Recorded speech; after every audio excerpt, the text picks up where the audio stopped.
Choice, your creative superpower. We have the power to manifest as we dedicate attention to our thoughts, but often miss opportunity to achieve the greatest good. Your superpower is waiting to be unleashed to unlock a fuller, more rewarding world for all. Join us every Thursday at noon Mountain Time for Choice, your creative superpower with Zoe Muro.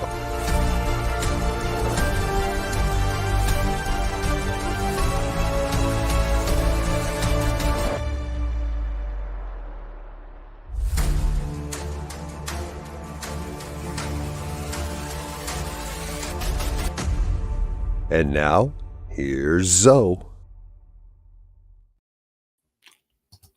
Hello, folks. Welcome to the New Thought Media Network. This is a magnificent day because I'm here. Yes, I made it back, finally. I've been dealing with a bit of a tough illness, but I'm on my way to recovery. So I'm so happy, so very happy to be able to spend this time with you. Okay. My name is Zoe Muro. Guess I should have said that. And I am indeed your host for Choice, your creative superpower. We come to you each week from Oakland, California, and we're here on Thursdays, 12 noon Mountain Time, 11 a.m. Pacific Time. So if you're coming back, it is indeed great to see you here again. If this is your first time, welcome. So glad you're tuning in.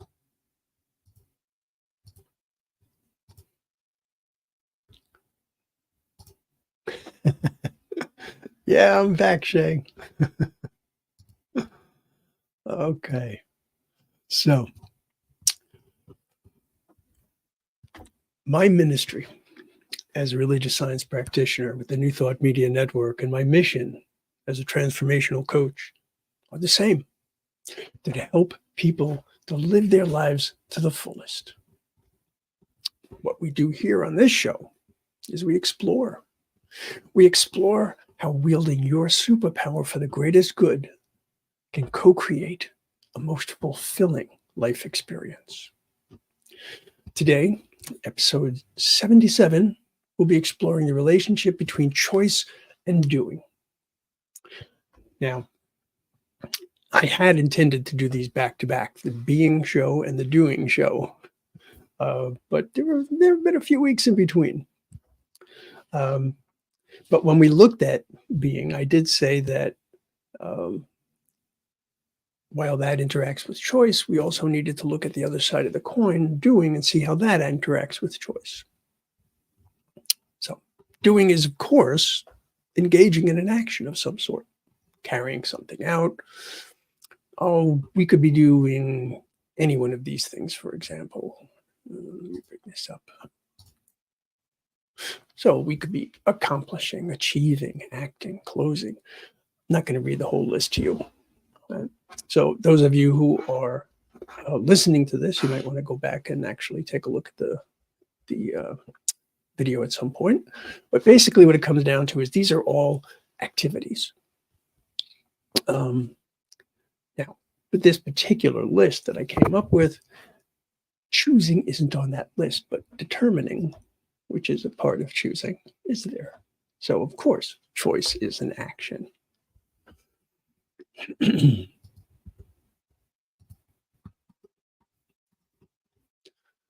So they're all things all words that we use to talk about the process of doing something.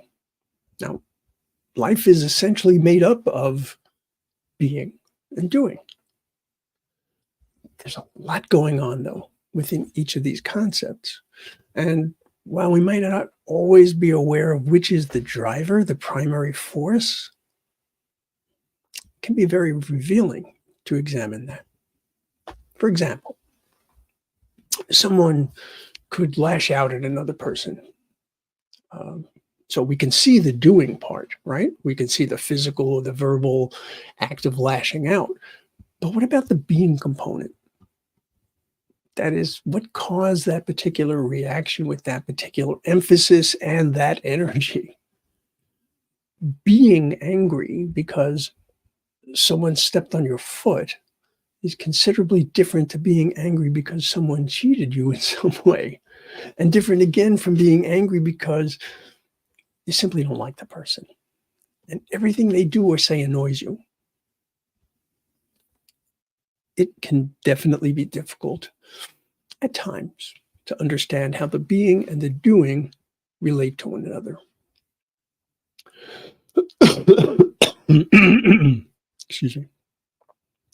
A person's ability and a person's willingness to pursue the understanding of how these relate can be a real benefit, or if there is not much of an ability and not much of a willingness, can be a real drawback.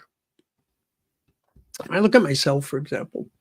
I know that if I act in a way that's consistent with my values and my beliefs, then my doing, right, my actions or reaction, let me try that again. Sorry, got to get focus here. Okay, let me try again. I'm thinking purely of myself at this point. If I act in a way that is not consistent with my values and beliefs, okay, then my doing, my actions or my reactions, they're not in alignment with my being, my state of consciousness. Right. So, for the most part, I can tell when I've lost that alignment. There are warning flags flying all about in my mind, even in my body too, because that picks up on those cues. The muscles tighten, breathing changes. If I continue, nevertheless, then my judgment can become clouded, and I could deliberately, if not consciously, put aside my values. Never a good idea, right? So, given that being and doing are inextricably linked in a fulfilling life, each has its own place of importance, and each bears understanding.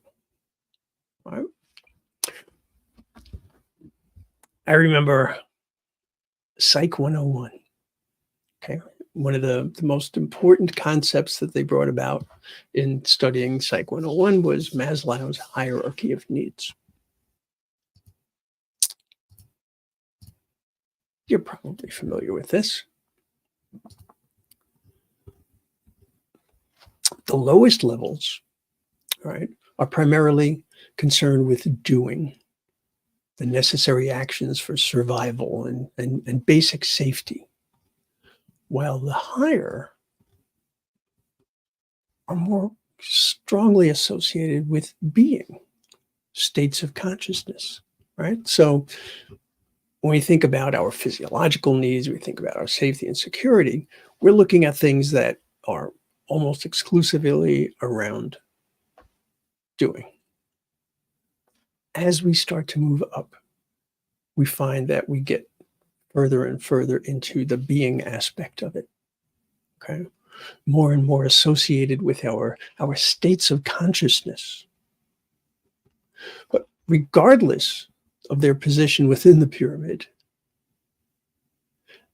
each of the levels resolves to actions, reactions, or both. So what we do is heavily influenced by our state of consciousness. This model isn't meant to be taken as a very straightforward one-way ascent up the levels, right? It just doesn't really work that way. A person can be living their life in a way that tracks beautifully to the upper levels and experience a significant change of circumstances or an unanticipated condition that just absolutely rocks them to the foundation. And depending on how resolute they are in their state of consciousness, such changes can have a profound impact on how they choose to act and react. So you can find yourself at times moving up and down and up and down. Okay. So while it's certainly true, every choice is essentially a form of doing, knowing the cause and effect is not quite as straightforward. Is it the state of consciousness within, the being, that's dictating the choice? Or is it the external circumstance or condition that overrides the state of being? In other words, if my state of mind is such that I'm fearful and I'm facing the unknown, my willingness to choose can be significantly stifled. All right? So my being has inhibited my doing. If I believe that certain conditions are insurmountable or significantly detrimental, my choices will reflect that perspective. And then, depending on the outcome of my actions and my reactions, I could experience a negative or positive effect on my state of being, which in turn would likely affect what I do going forward. So in other words, I make a choice. I do something, all right? So I've gone from the being to the doing. But what happened was not what I had anticipated, or it turned out really badly in some way, whatever it might be. And therefore, the next time that I'm faced with that, the effect of that doing is going to affect my perspective. So we know that there are things we need to do just to survive, and then to live well, and then to live a most fulfilling life, thriving. Right? Let me get rid of this for a moment. You've likely heard this next quote I'm going to use, and it's often attributed to Einstein, but it was actually written. I love finding these things. It was actually written by a civil rights and women's rights activist by the name of Rita Mae Brown. You might be familiar with her. The quote is this: "Insanity is doing the same thing over and over again and expecting different results." There are times that choosing to do something is far from the best choice. And that type of repetition is a perfect example. So just repeatedly beating your head against the wall accomplishes, well, I suppose it accomplishes two things, a headache and potentially a need to repair your wall.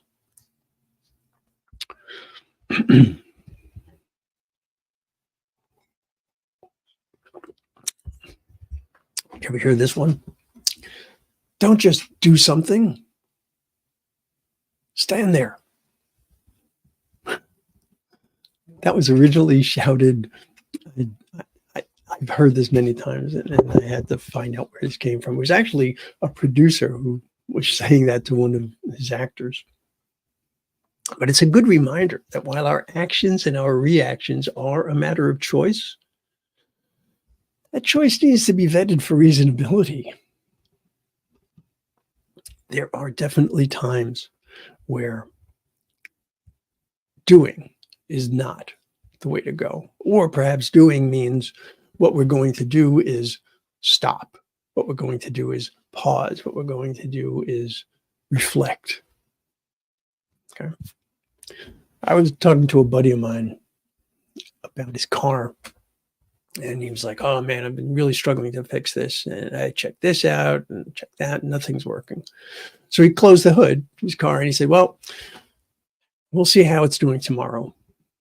It's like, I don't think we have self-healing cars, so As much as I'd like that, I don't think there was really a reason to believe that repeating the exact same steps that he's been doing already are going to result in anything any better than the last time.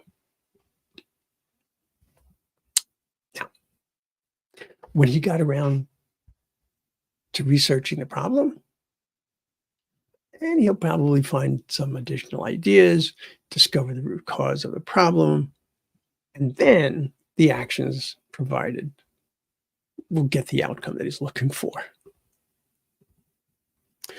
So look at the various choices he made.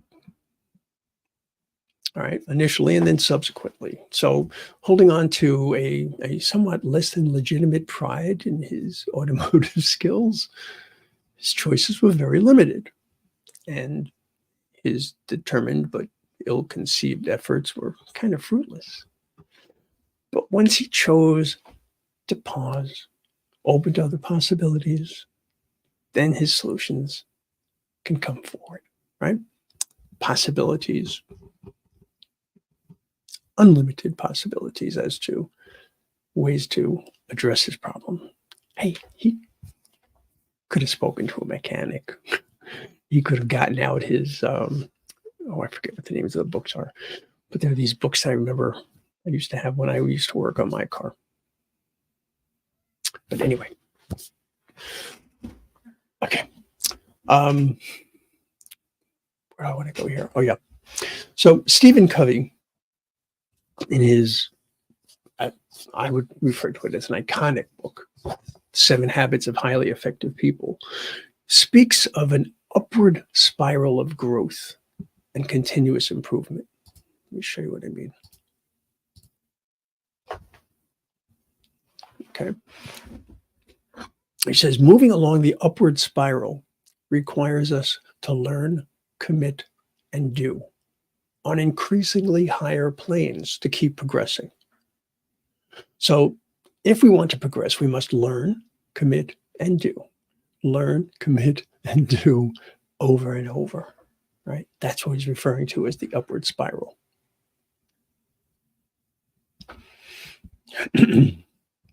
Okay, now, if we take Maslow's hierarchy of needs and Covey's upward spiral, all right, so let's do that. There we go. Now we can see a path of self-actualization built by the actions we take as we become more fully our true selves. Okay, so what we're looking at here is how we do things that allow us to be. All right, we go from our actions to our enhanced sense of our place in the world, our capacities, our perspectives.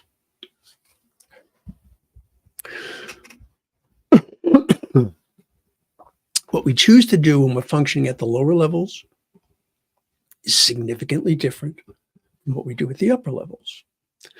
The level we're operating at is determined to a certain extent by our state of consciousness.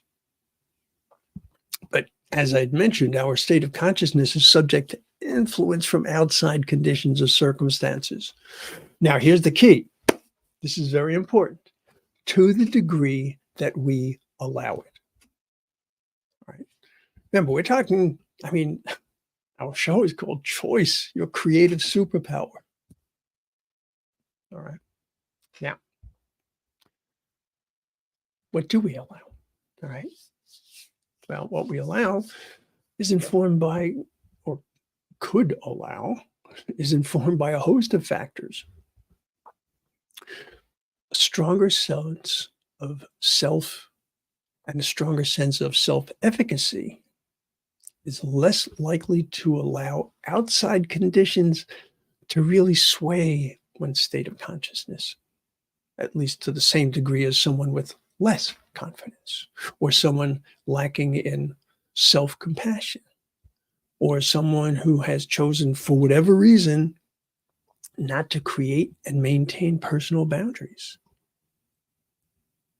All of these things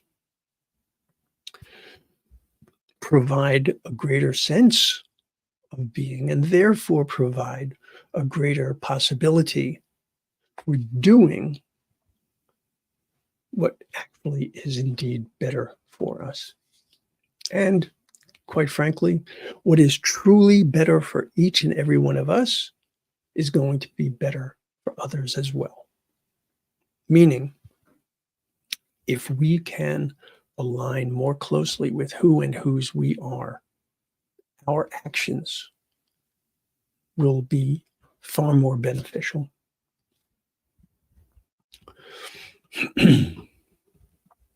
An interesting and very powerful effect that comes from repeatedly performing the same actions, taking the same approach, working from the same perspective, is what becomes a habit eventually, right? Now, a habit in and of itself is neither good nor bad, depending on its outcome, right? And then we might see it as positive or negative. So I know for a fact that there are habits that I specifically cultivate. And I know that there are habits that I specifically have to watch for so that I can change that. I can break what is not what I don't even think of it as a habit. I think of it as a rut. The benefit of a habit, okay, and there are benefits, most definitely. The benefit of a habit is that an action or a process becomes automatic. So it releases the need to discern the best choice.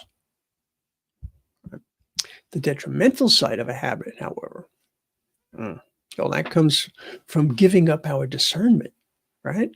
And not being aware and of how different conditions and circumstances can get us stuck in a pattern that's so deep and so ingrained, right? That, again, I wouldn't call it a habit or even a routine. I'd call it a rut.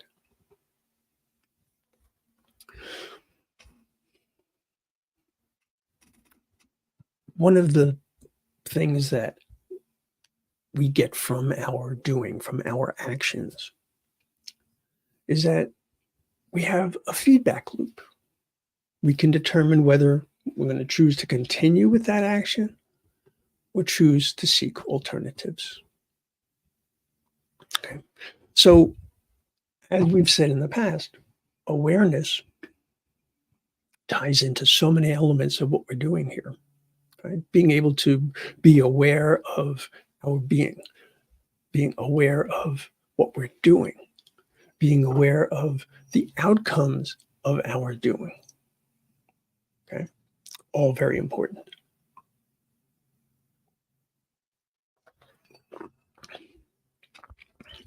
I noted in an earlier episode, actually in a number of earlier episodes, I deal with OCD daily.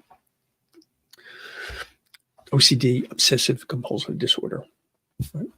I wanted to mention it here because it's a real anomaly when we're talking about choice and doing. It's actually a type of a neurodivergence because it leads to behavior and mental states that differ from the norm, right? And it significantly affects how you go through your day, how you function. Now, I'm fortunate to have a relatively mild case of OCD, but it does short circuit the being doing construct. What I mean is when I'm in the midst of it, when I feel compelled to do something in response to my OCD, it's not in response to a particular emotional or mental need that I could consciously articulate. And therefore I could accept it or reject it. For me, OCD feels like it's like a habit wrapped in steel bands, right? It's not even possible for me to break it. Now, while I'm certainly aware that I'm performing a particular action and I'm not sleepwalking or something, it's not exactly a conscious choice. Rather, it feels like something I simply must do. And quite honestly, it can get frustrating because as I've aged, the number of OCD situations or triggers, I guess might be a better way to phrase it, they've increased with no discernible reason that I can see. Now, for the majority of you folks who do not have OCD, first of all, yay, good for you. It's a blessing. I'll invite you to give some thought to actions you can take. All right. Or rather, actions that you do take and you don't really think them through. All right. How many things in your life are habit driven?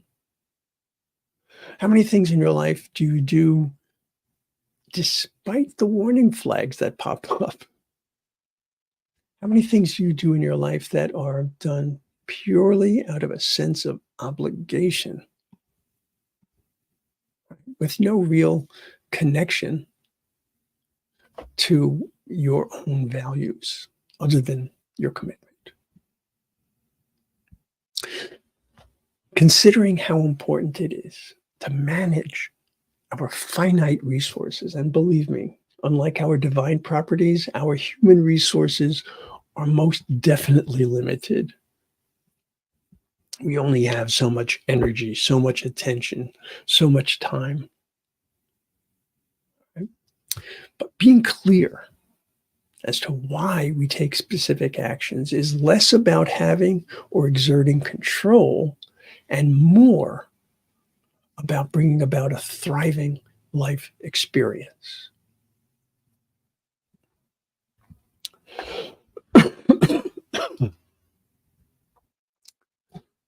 Take this down.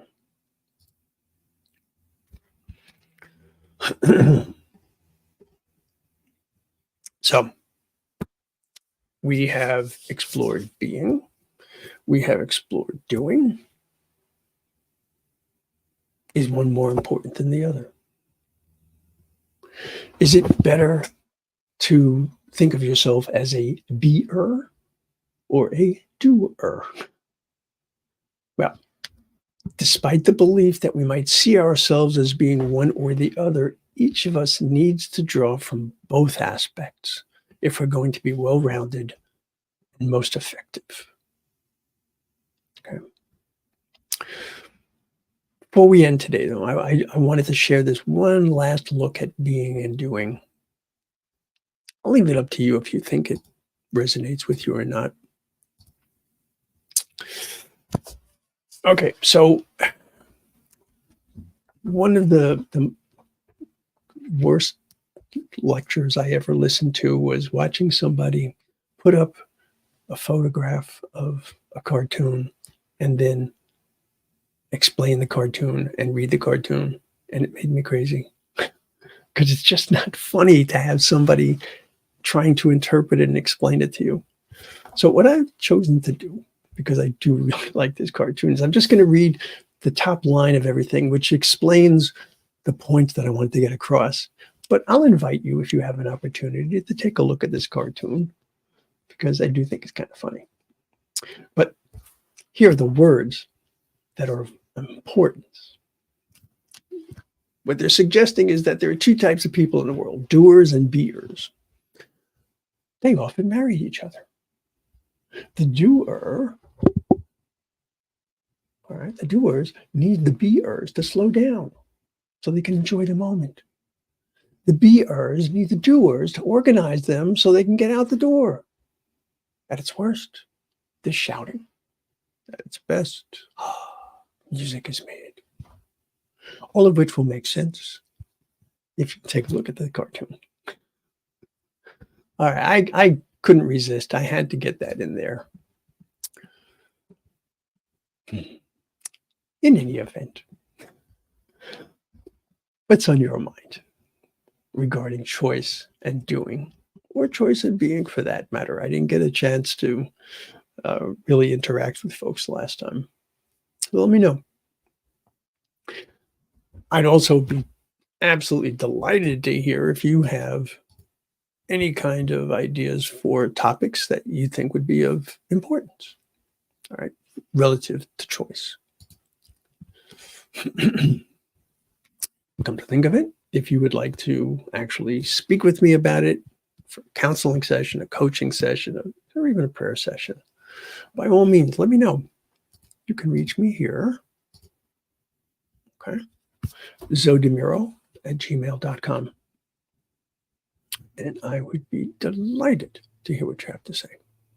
And if you wanted to tell me something that's deep and personal, I always hold anything and everything that you say in complete and absolute privacy.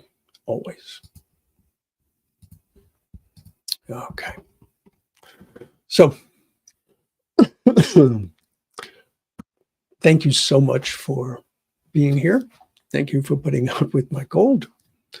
I really, truly appreciate our ability to spend this time together. And I do truly appreciate your interest in understanding more about how choice brings about a greater life experience. But I also suggest that you take a look around on the New Thought Media Network. There's so much stuff going on here each week. There's over 40 hours of programming. Today, for example, at 1 p.m. Mountain Time, Reverend Gina Calvario-Krupka, magnificent, absolute magnificent woman, fantastic minister. She has a show called The Joy is in the Journey. All right. Strongly recommend that. 2 p.m. Mountain Time, Vibrant Living Hour with Practitioner Ken Ludwig. 4 p.m. Mountain Time, Reverend Brock Ford has his spiritual toolkit. Okay. So do what you can to bring about more and more of spiritual ease and grace and love and compassion for yourself and for all those around you. And if you have the opportunity, you might want to go to ntmedia.org/donate. ntmedia.org/donate. We would love it if you could help us as we spread not only the word of New Thought, but the joy of New Thought around the world.